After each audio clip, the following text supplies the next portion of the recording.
Hail and Meshes, welcome to the world of Baldur's Gate 3. It's me, the Spot King, and in today's video I will show you super cool build for Laezel. Archer build that I will show you today is incredibly powerful and stable. That's my favorite part about this build. It's not relying on random damage. We're always doing a lot of stable damage. Our starting class will be Fighter, and fighting style is Archery. It's Archer build after all.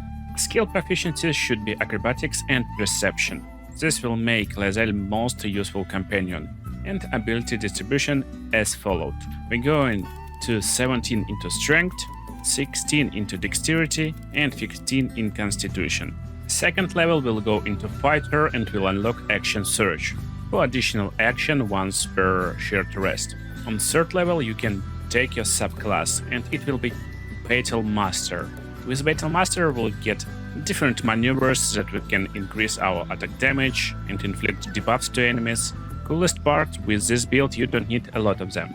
You just need Precision Attack to increase your chances to hit enemies, Disarming Attack to force enemies to lose their weapons, and Menacing Attack. It will frighten your foes and they will stay in one place while you're bombarding them with arrows. On level 4 we get an additional feat and it will be Sharpshooter. By getting -5 penalty to attack rolls, we deal an additional 10 damage, flat, no random. We can toggle it on or off, so we can remove this 10 damage but gain more hit chance if in case we're fighting against stronger opponents, but we can neglect this penalty by using our Precision Attack as Battle Master Fighter. To neglect this penalty, -5 to attack roll. So we're going to level 5 as Fighter to gain extra attack. And from Githyanki race, you will get Misty Step over here. So level 6 will give us additional feat and it will be an ability improvement into Strength and Constitution.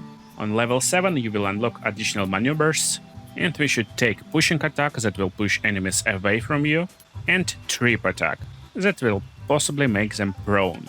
These two maneuvers is really situational, and we will unlock a lot more maneuvers later, but that's everything we need for our build. On level 8 we add in +2 into Strength, and level 8 is really important level. It will be end of Act 2 and you want super powerful character here. So maxing out our Strength is really important stuff. Level 9 we get in Fighter, level 10 we get in Fighter with additional maneuvers and we don't care, pick anything you like. But coolest part, our superiority dice increased by 1d10 right now, or better said, to 1d10. It was 1d8 previously. And level 11, we get an improved extra attack. So now, instead of 2 attacks with 1 action, we can do 3 attacks with 1 action. And on final level, we're going into ability improvement and getting +2 into dexterity. That's it. So at max level, we get in 22 into strength, 18 dexterity, 16 constitution, with 112 health. And it's on tactician difficulty, so that's maximum health you can get on this level. It's pretty nice number. And let's see damage. Damage is insane. So basically we add in +1, +4 from dexterity, it's already 5, +2 from arming enchantment, it will be from gear, +10 from sharpshooter lean, and +6 strength. Basically 23 damage flat each hit. Chances to hit is also pretty nice. And we can do 6 attacks with our action and action surge in first round. So that's already a large amount of insane damage. And very stable, you're not relying on random. But we got 5 superiority die. So to each attack we can add additional 1d10 damage from menacing attack, disarming attack, or pushing attack, whatever we choose. This can add 50 damage to our rolls. So let's show this archer in a battle. Before showcase, I will explain how to use each skill that we need for this build. So action surge, just use it when you need extra 3 attacks with your action. Precision attack, use it if you need more chances to hit. I like to use sharpshooter lean on my hotbar so I can turn it off or on. Always turn it off when target is almost out of health points and you just need 1 more attack to finish him. Then our most useful attacks, these 3. Menacing attack. This will possibly frighten your target for 2 turns and they won't be able to move. I guess it's self-explanatory. Why it's super useful on Archer when your enemies doesn't move. Disarming attack. Very powerful stuff. This can make your enemy forced to drop their weapon. Let's try it out. Okay, and weapon is dropped. So now enemy will be useless without any weapon in their arms. You can use it on any enemy you see. So very powerful stuff. And pushing attack. Very nice. In case your enemies stand nearby some cliffs, you can just push them off the cliff and they will possibly die over there. Or will be inflicted with a lot of damage. So then our just in case bar. It will be trip attack.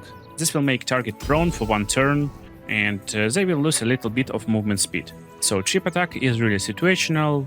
Most of the time you will use this trip attack when someone acting before you and before your allies. So your allies will have advantage on attack rolls against this target. And this too is melee attacks, pushing and trip attack. Just in case someone is nearby of you and you're in danger, you don't want to provoke opportunity attack. Use trip attack to make him prone or pushing attack to push him away from you with melee weapon. Additionally, as Githyanki, you will get access to Psionic Jump for 10 turns as ritual, so casted before fights possibly, and you will get this ability to jump on any location. Jumps will be really long. They are already long enough, as you can see, because we got super high strength, and by picking best position in a fight, it's really easy to destroy your enemies. Another useful stuff from Githyanki is Misty Step, so same idea, you can just teleport to any visible location to pick best position. This is not provoking opportunity attacks, so you can use it when enemy is nearby. Coolest part about Action Surge and Superiority dice is they rolling on short rest, so you're regaining all of them. If you used Action Surge and all dice in a battle, just go to short rest and you will replenish all of them. And I haven't mentioned other gear you want to have on this character. So main stuff is Titan String Bow, of course. Other gear is not so important. So just pick any heavy armor you like and this will work. But that's endgame gear that I actually recommend using with this build. Our main problem that Titan String Bow is only +1 in enchantment. So it will be harder to hit with him in later stages of the game. That's why I like to have a risky ring. You gain advantage on attack rolls and gain disadvantage on saving throws. You standing far away from your enemies most of the time, so you don't need to succeed on a lot of saving throws. But gaining advantage means you're rolling 2 dice to attack, and that works really nicely with Sharpshooter Lean and a really weak bow in the late game, because it's not weak bow, it got only weak enchantment. But just in case you need to succeed some saving throws, I like to have a Ring of Reaction. You ignore effects of difficult terrain and cannot be paralyzed or restrained, so you're already ignoring 2 conditions that you need to succeed saving throw. For Amulet, you can pick any Amulet you like. I like Amulet of Misty Step for additional Misty Step per short rest, or if your party don't need it, you can get Amulet of Greater Health. So you can dump your Constitution and get more Intelligence, Wisdom and Charisma just in case. So for weapon slot, you need weapons that will affect your bow or other stuff. That's why Harmonium Halberd is really nice pick in second act. You will increase your strength by 2. And basically from second act you will have flat 22 strength without any potions, very powerful stuff. So nice halberd just to have in hand. In Act 3, though, you want to switch to Rhapsody that will give you +1 bonus to attack rolls when you slay creatures. You will slay a lot of creatures, so having this short sword, dagger in your hand is really nice idea. And that's where you can switch to Sentinel Shield or any other shield. But Sentinel Shield will give you +3 bonus to initiative rolls, so you will act first in a battle. You can pick best position, attack from this position, very nice and useful stuff. Gloves from Act 3 is Legacy of the Masters, +2 to attack rolls and damage rolls. So again, you're increasing chances to hit. It's very nice with Sharpshooter trait. Best heavy armor you can find, I like Reaper's Embrace. You can get it from Act 2. You can have Armor Cloak or Cloak of Displacement to save from enemies' attacks more often. Boots doesn't matter, so I like to have Boots of Persistence for Long Strider mostly. But they will have kinda same effect from freedom of movement as Ring of Reaction. So at this point you can swap Ring of Reaction to another ring that give you protection from some of conditions, like protection from sleep, or from other conditions, very useful stuff. And helmet is Mask of Soul Perception. First of all, it looks really scary, but you're gaining +2 bonus to attack rolls. That's all we need. Targets in Act 3 with 18 armor class will be shotted with 98% chance to hit, even with sharpshooter lane turned on. But there's one more way how you can make this Laezel even more scarier. By using one type of armor from your party members. Let me show you basically what is damage on normal target. So this is our normal attack. Yeah, jeez, we missed it.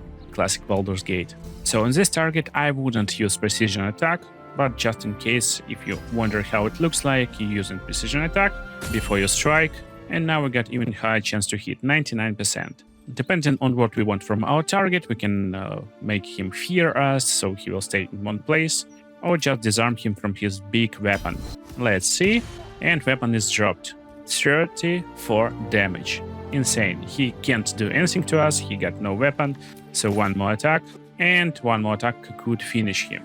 Because I don't have this attack right now, I can use our action surge, get this attack, basically 3 attacks, and one more attack will finish him off. Now I can just short rest, gain all superiority dice back, gain action surge back, and that's it. So how to make it even more scarier?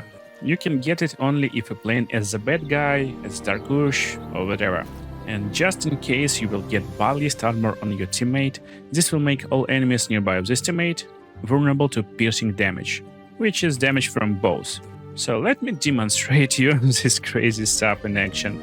So I'm just standing nearby of these guys. I need to go to passive, turn on Aura of Murder with this armor, and he get piercing vulnerability. Piercing damage is doubled. And now we need to pick best position for fight with Laezel. So just look on the battlefield, find high ground and go over there. You can go with Misty Step by precasting Psionic Jump before you get to this position. I'm not suggesting using this jump in a battle because it uses wall action and you won't be able to attack.